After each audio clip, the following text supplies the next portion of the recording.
Welcome, dear guests, to the National Library in Vilnius, the capital of Lithuania. Special welcome to everybody gathered here, but we also have other with us tonight. We have people watching the live stream in Stockholm at the Berwaldhallen, which is the home of the Baltic Sea Festival, which is the organizer of this event. But we also have radio listeners with us at LRT Klassika here in Lithuania. So everybody, wherever you are, taking part of this, please feel welcome. Tonight we have special guests with us for this talk. Justė Janulytė, composer from Lithuania, but based in Milan, here in the country temporary right now, going back soon. And Berta Tilmantaitė, photographer or multimedia artist, I don't know which you would prefer. Journalist, but also a journalist, the twist of photography. Thanks. We'll talk more about this during this 45-minute talk. I'll just mention that, of course, after this, there will be a live stream back from Berwaldhallen here of tonight's concert in the Baltic Sea Festival, The Little Mermaid by composer Alexander Zemlinsky, and also Ernest Bloch's Hebrew Rhapsody, Shelomo, and then in the end, Claude Debussy's La Mer, which sort of wraps up the ocean theme that we have for the Baltic Sea Festival.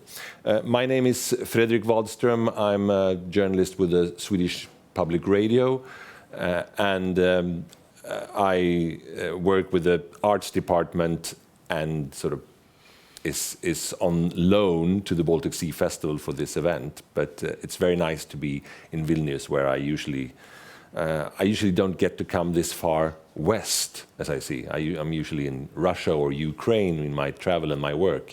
So to be in Vilnius is a big thrill. I should just mention something more. Bear with me now. I know we want to talk to the guests, but there is something more coming up, because we have talks before every concert during the festival, but in different cities around the Baltic Sea. So on Saturday night, there was a talk in the Black Diamond in Copenhagen, the National Library of Denmark. And yesterday I was in Riga at the National Library there. And from one day to the other, the participants formulate a question for the next panel to take a bite on.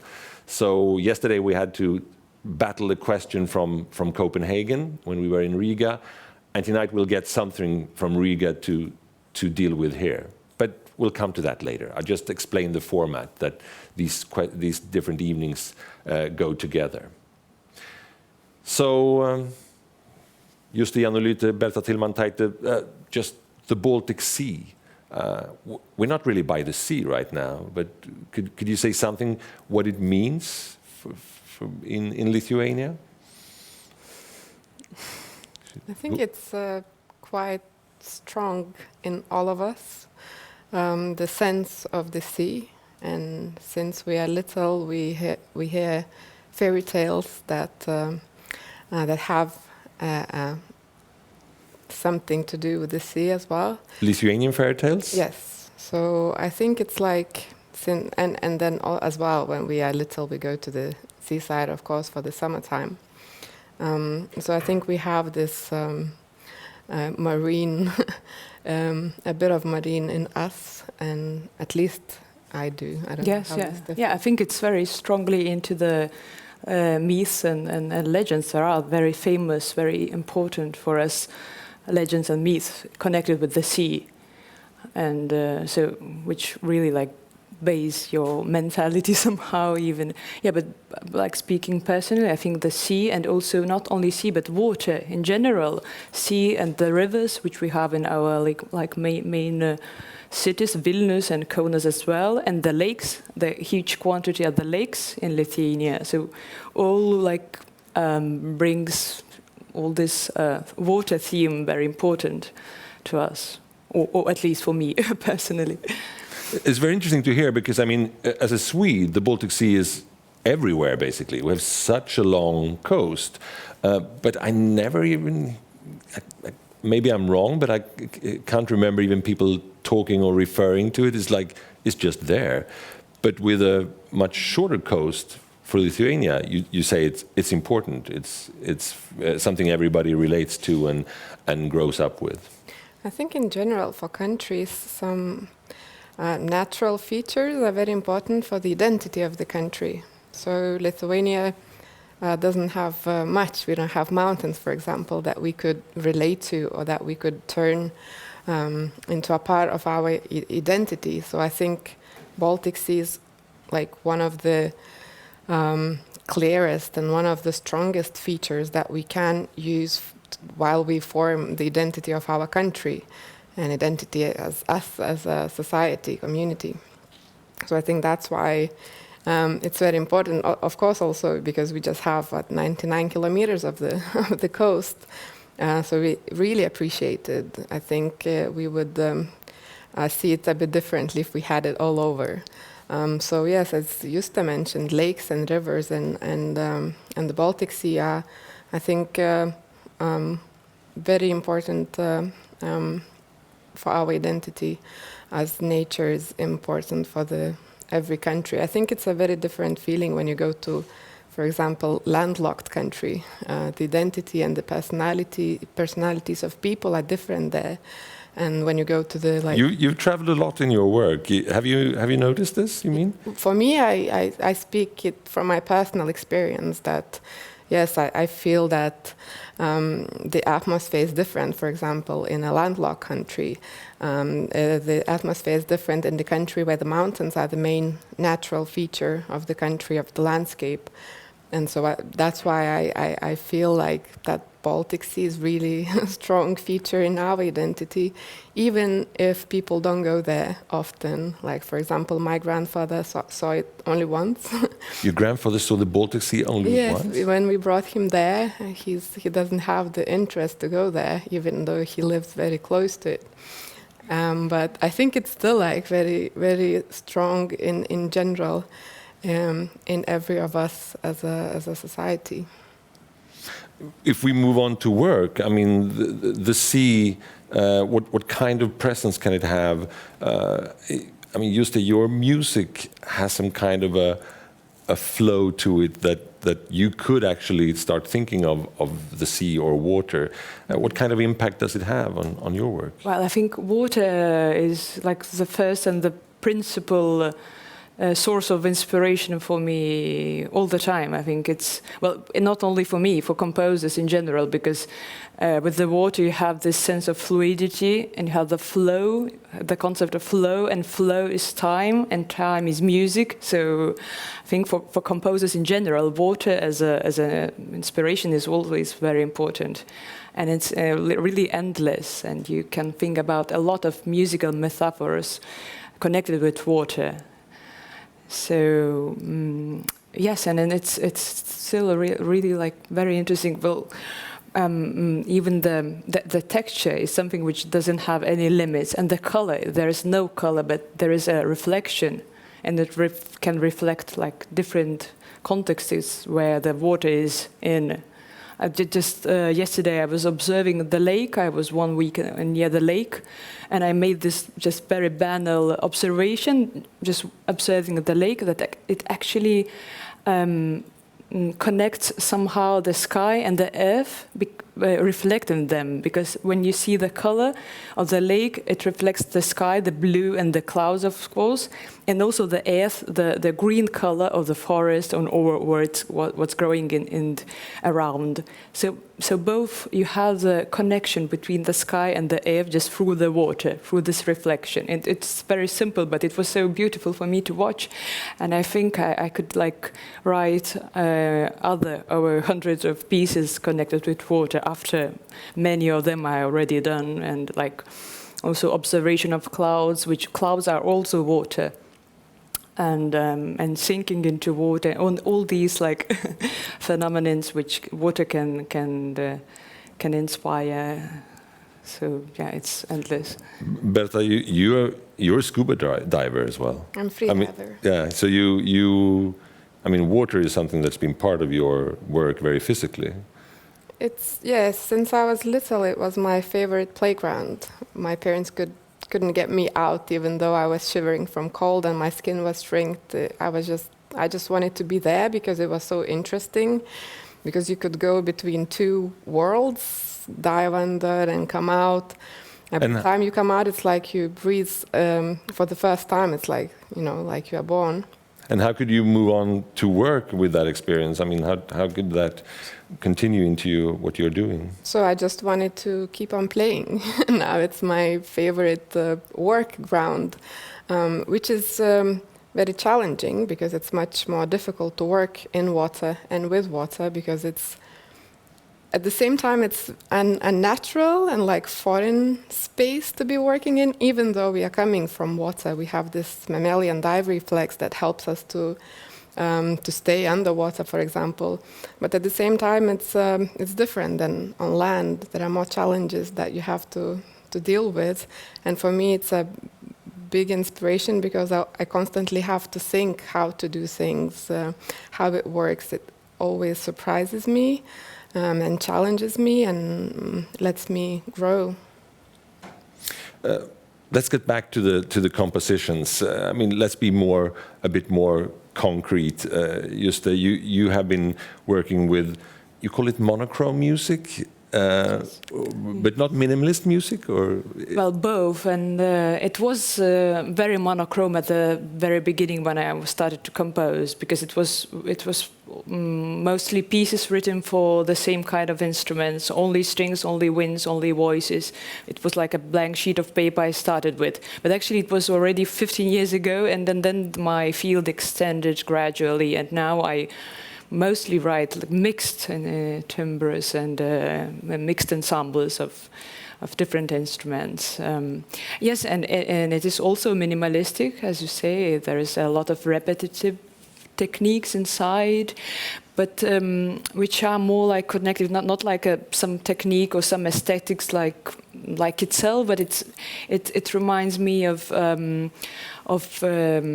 breathing, of repetitive breathing of our bodies, or heart beating, or walking steps, which are also repetitive. So I'm more connected with like these kind of physiological things in my music than just technique as a musical thing, just abstract thing.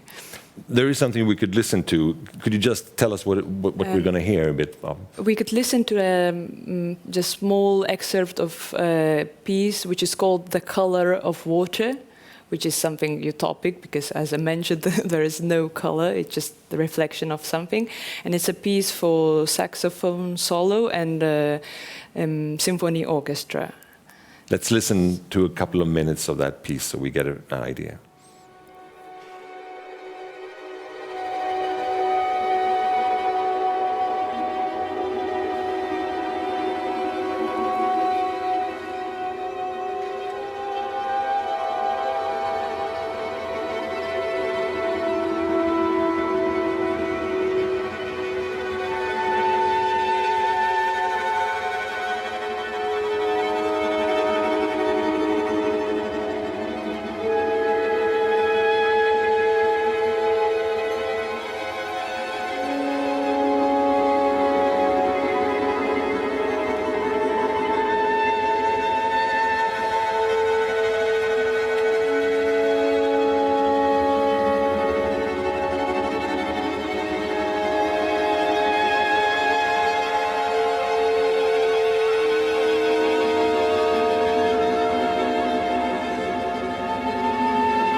It's really difficult for my music to take just a small excerpt, because it's like really like growing bodies, like growing in time and getting birth and then growing, and then there is like very like gradual evolution, and then the death. So it's like it's just like very organic form. So it's not made of.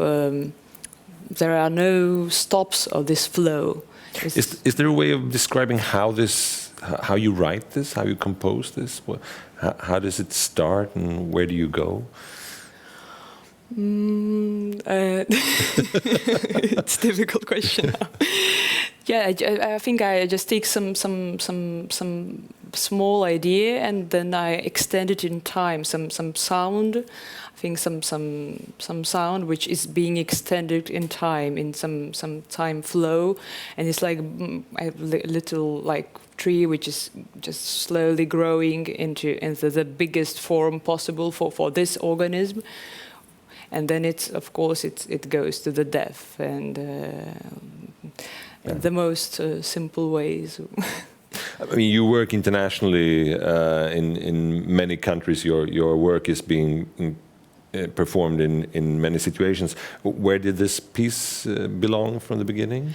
It was this premiere in 2017, and the Latvian musicians are playing Riga Sinfonietta, and Lithuanian saxophone player Arvidas Kazlauskas, who lives in Riga already for many years. So there is a kind of example of Baltic collaboration. Yeah, and where else? What other countries and venues are you working with as well? Well, this piece last month was also played in Köln by German orchestra and a Swiss soloist Markus Weiss, and But I'm really like very grateful for Estonian and Latvian musicians, because they helped me to grow as a composer at the very beginning. So I feel very much connected with the Baltic musical field, and now of course my music is getting extended in sense of geography of performances. Berta Tilmantaitė, you just come back to Lithuania after traveling a lot. Could you mention, I mean, I don't know where to begin even. You've been working in so many different parts of the world. What brought you to these faraway shores? Well, as I told you, one of my grandfathers, he once to the Baltic Sea once, and then the other one was a fisherman, and he used to take me to explore the surroundings, to go fishing by the rivers and lakes that we had. And I think he put a seed in me of this curiosity: what is there, what is behind that road, what is behind that forest. And so starting like this in a small town of Lithuania, I ended up studying in China, and I was studying there multimedia journalism, and I had to do my documentary project there. And so it started like this, I would say. I was studying and working there, and I saw that this is the way I could be living. I could go to one country, look for an interesting story, do a photo story or a documentary film. I could sell it to wherever, because it's much easier now with the internet. And then I could move on. So starting in China, I was traveling in Asia for a few years, then Europe, and then I moved to South America to explore the countries and stories there. It was just, I think, just the curiosity, the need to know what's going on in the world, and need to learn something new all the time, to see and explore. Can you mention something that surprised you? Because, I mean, traveling like that, you never really know from the start what you're going to get. Yes, but maybe what surprises me all the time is how similar we all are, and how good in general people are. And so this, even though some. We live here in a small village in Lithuania. We have something in common with people who live in a small village in Bolivia. We can see that the patterns and for example, the national clothes are similar, the colors or something something that is deep inside of us, something ancient that connects all of us. So I think that was for me surprising that wherever you go, however different the place and the people are, there's still this very deep connection that unites all of us. And then of course what surprised me in a bad way all the environmental issues that we as humanity face. Most of those issues are of course caused by us, and so now we have to find ways to deal with them. So I was shocked mostly by the level of environmental issues and how many of them and how different and how complicated they are, and that it's really hard to find a way now to solve them.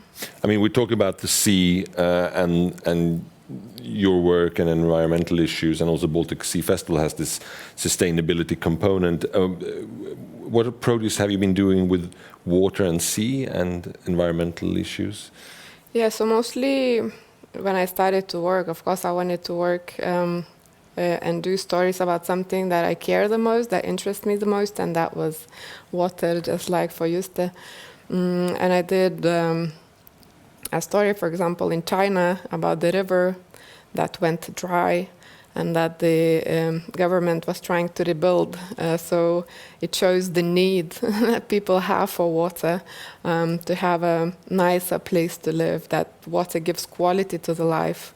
The project was controversial, and your project was controversial. No, the environmental project to bring back the river, mine as well, because I was questioning the idea of that massive project. So, but it showed the need that people need. But it's funny because people think that they can do anything. The river went dry because the emperor made an order to fix the river because it used to shift and change the flow. The emperor? Yes, back in the day. Yeah, how far back? In 14th century. In 14th century, yes, okay. Okay. So they made this decision, and then a river that couldn't move as it wanted just went dry. And so now people were trying to rebuild it, to have the mother river of Beijing back, again thinking that human can do anything. But by bringing it back, they also bring environmental issues and problems to the area as well. So starting with this, I got really interested in this human and nature, specifically water relation. And then I did stories about, for example, sea nomads that live in the coral triangle between Malaysia, Philippines. What are they called? Sea nomads. Sea nomads. Sorry. Yes, the people who live without any documents. They don't have passports. They don't have nationalities. They don't know how old they are because they were born in the boats somewhere in the coral triangle. What kind of boats? What are you talking about? Different kind of boats, like small wooden boats to a bit better conditions for living, but really different kind of boats, from very minimalistic to more modern. But so they are born in the boats mostly, and they roam between the coral triangle, between the Malaysia, Philippines and Indonesia, and live like this. And so through them I could also explore the environmental issues of the waters, of the oceans and seas, because they face the change firsthand. And then when I moved to South America as well, I was interested in the small communities living by the coast, people working, picking, collecting seafood, and through them I could also experience and get to know what changes they see, how everything's changing. And it's actually, even if those people don't know how to read or don't watch TV, they tell me the same things that I can read in the science magazine or that I hear from the scientists telling about the climate crisis and climate change. So, what could that be? Do you have an example? so for example, if we're talking about fishing, people can notice that there is less fish because of the overfishing, because of the unsustainable ship movement, and so another thing is that they noticed how unpredictable the climate became, how dry season is not dry anymore, and the rainy season is not so rainy anymore. It's really hard for them to organize their lives now because everything is really unpredictable and brings many problems to them. We talked about the Baltic Sea and how much it means to people in this country, for instance. But we didn't talk about how you perceive right now the status of the Baltic Sea or the possible problems it could face with climate change or pollution or whatever. Is it something that you've been thinking of, what the Baltic Sea is today compared to when you grew up? I think it's impossible not to think and not to feel that something is really happening. And me as a composer, I realize that my music has changed probably because of the environment change during or maybe I just grown up. But at the beginning, I was like writing these idealistic worlds of models of completely idealistic world where all these ecosystems are in a pure harmony between the elements of it. But then gradually I feel that even my music is getting like really much more dramatic and like having this content of pre-catastrophic emotions or like apocalyptic sometimes. But it's like my composer's point of view, because I imagine that the artists can sometimes like feel even without knowing, but just feeling and observing and then reflecting it through the art. But you feel a difference. I mean, you feel that you've gone through some kind of process. Yes. I'm just asking myself: is it because something is changing around us, and you can really, with your sensitive some senses, you can feel it, and so your music even changes, or it's connected with something else, maybe just personal grow, but maybe not, maybe both. Probably it's both. And Berta, I mean, you traveled Asia, Latin America, and other places. The Baltic Sea. When you come back to Lithuania and with all these experiences, what do you think about when you see the Baltic Sea? Well, it's interesting because since I was little and I used to go there pretty much every summer, I would just take it for granted. I would think that it's just gonna stay like this forever, and I didn't think. It's really hard to think that there are problems if you don't really see them.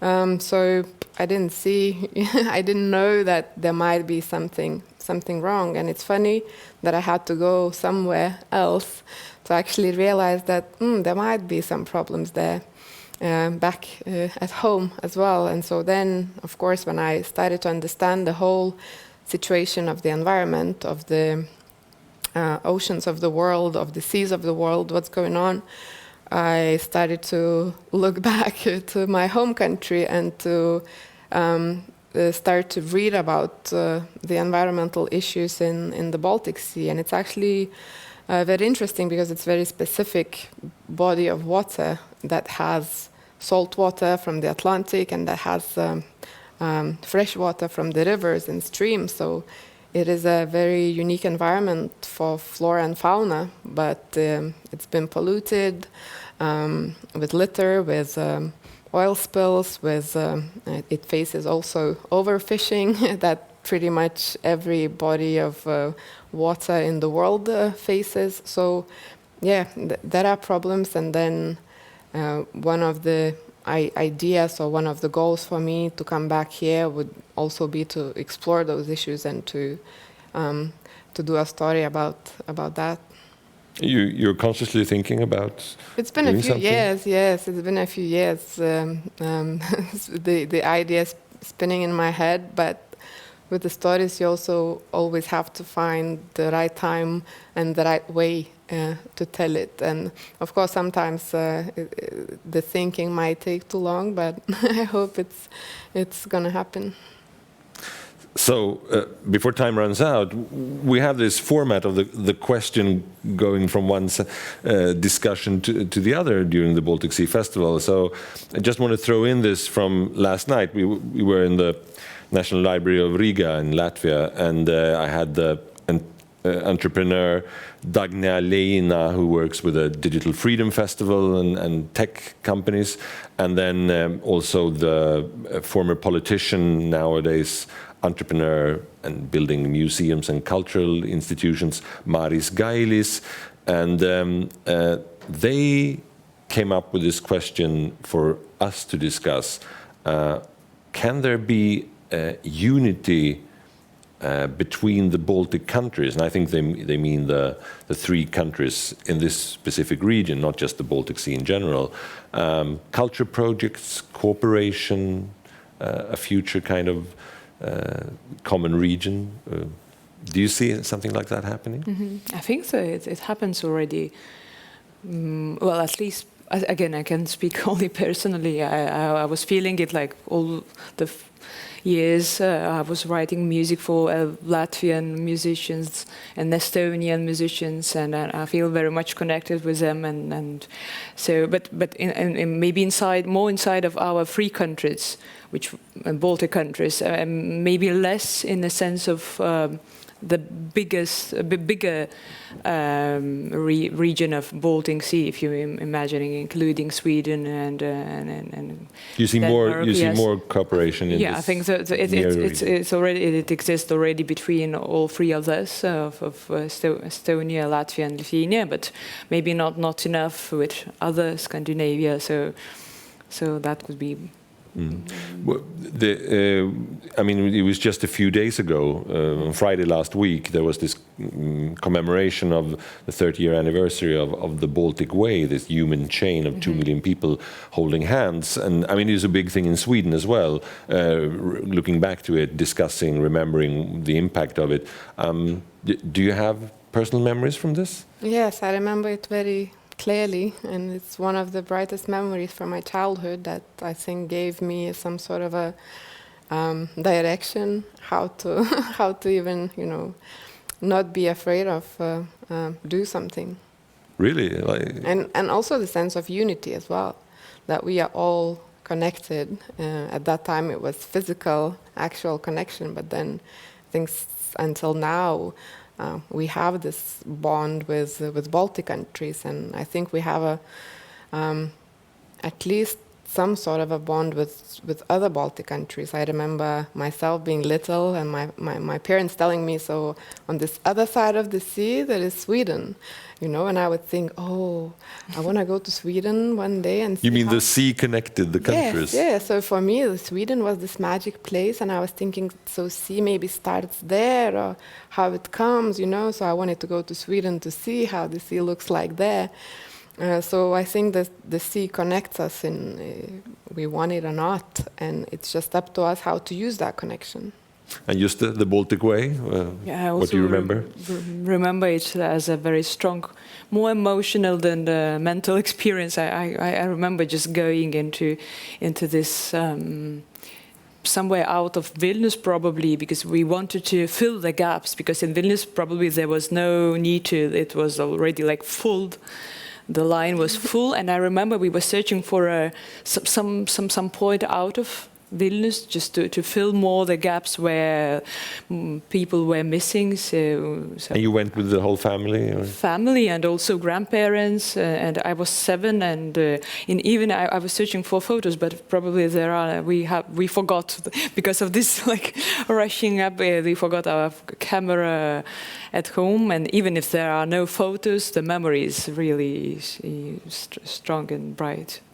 But I was just wondering if you were even slightly younger. I mean, how much do you remember from experiencing that then, and how much have you sort of understood later what it meant and the impact? Well, at that time I didn't understand, I think, what's going on. My father, he originally is a history teacher, so I assume he told me what's going on, and it was his initiative for us to go there. So I assume that, you know, I had a bit of a knowledge because he would explain to me what's happening. But what I felt, as well as Justė said, it was a very strong emotion. This line of cars going somewhere, these lines of people, the flowers falling from the sky, the candles. So it was this really, really strong emotional feeling. This atmosphere was like, it's really impossible to forget it.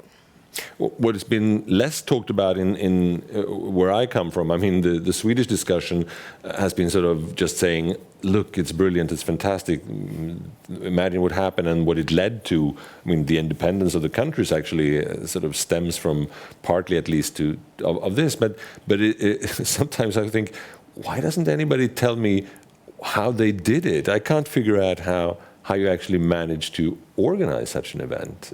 Have you any idea? It was very well organized. It was apparently the news were everywhere on the radio. So radio is this magic, I think, thing that when everything's not working, the radio is still working, and so people had the information from the radio. And I was recently talking with my aunt, and she was telling me how they were also trying to find a place where more people is needed for us to go there to fill the gaps. And of course there were some problems that everybody had to come over, because it wasn't so easy. There were roads blocked and so on, so people were driving through the fields and just to reach the place, and some things were done illegally, but no one could stop that anyway. So, but going back to the question that we had coming to us from Riga from last night, compared to what happened then in this solidarity between the countries, if you see that in a sort of 30-year perspective, have the countries drifted apart since then?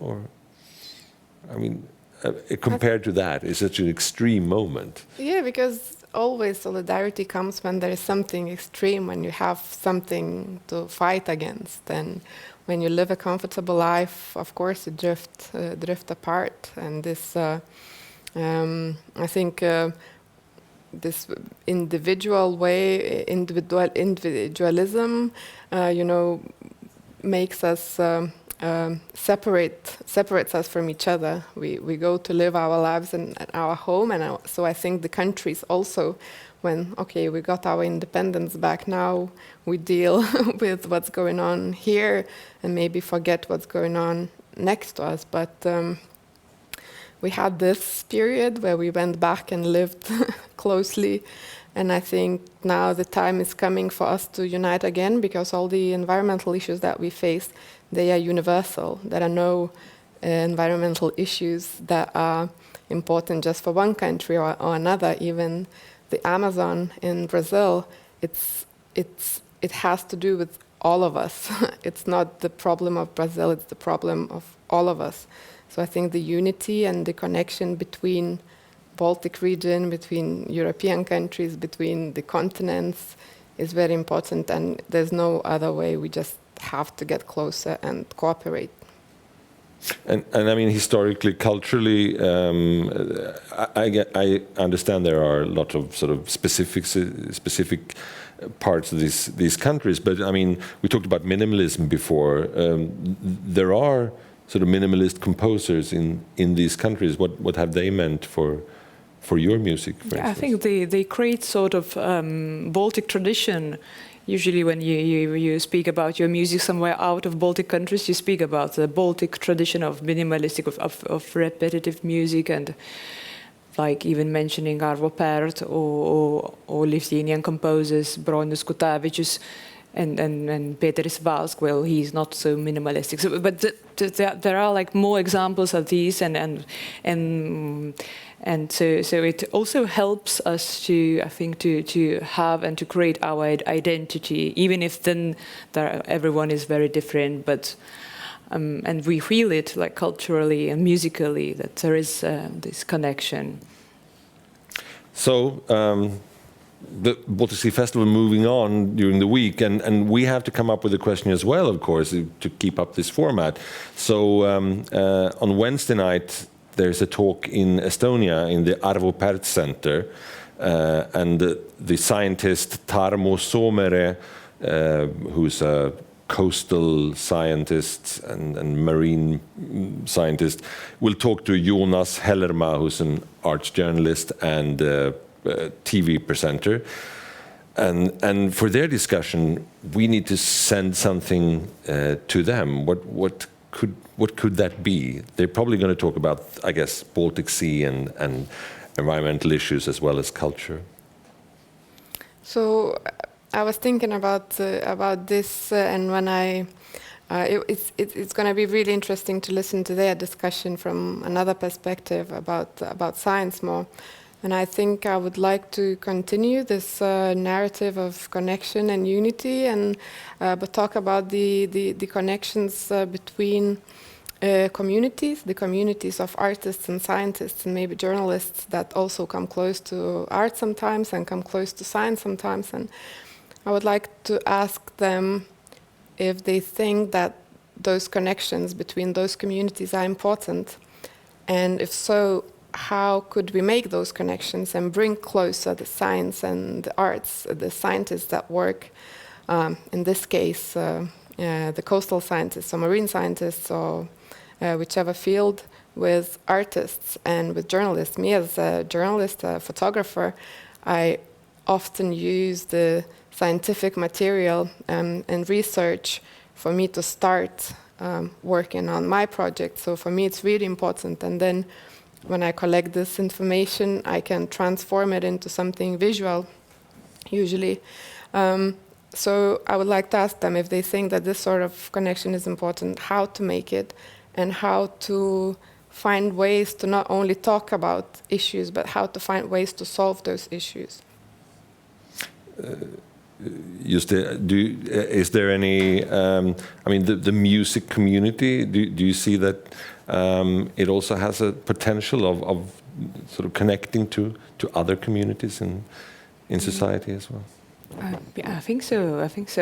Well, myself, I always look also for ideas in science, especially in astrophysics or as well some water science, and like even writing a piece observation of clouds. So it was not something completely only poetic, but it was based on hydrological cycle of how the water from the air from rain becomes the clouds as it's condensation of water. And my recent piece was based on a swan constellation in the sky, so it was something in swamp. Swan.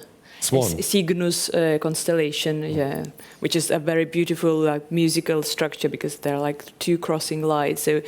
So myself, I feel very much connected, maybe not so deeply as the scientists would like to, but I feel very much connected with the science community as much as I need them. Yeah, we'll have to end on that note, because now soon we're going to have the concert streaming from Stockholm with The Little Mermaid, Chelomo and La Mer coming up. Thank you for everybody coming. Special thanks to our guests, Justė Janulytė, composer, and Berta Tilmantaitė, journalist and photographer. Thank you.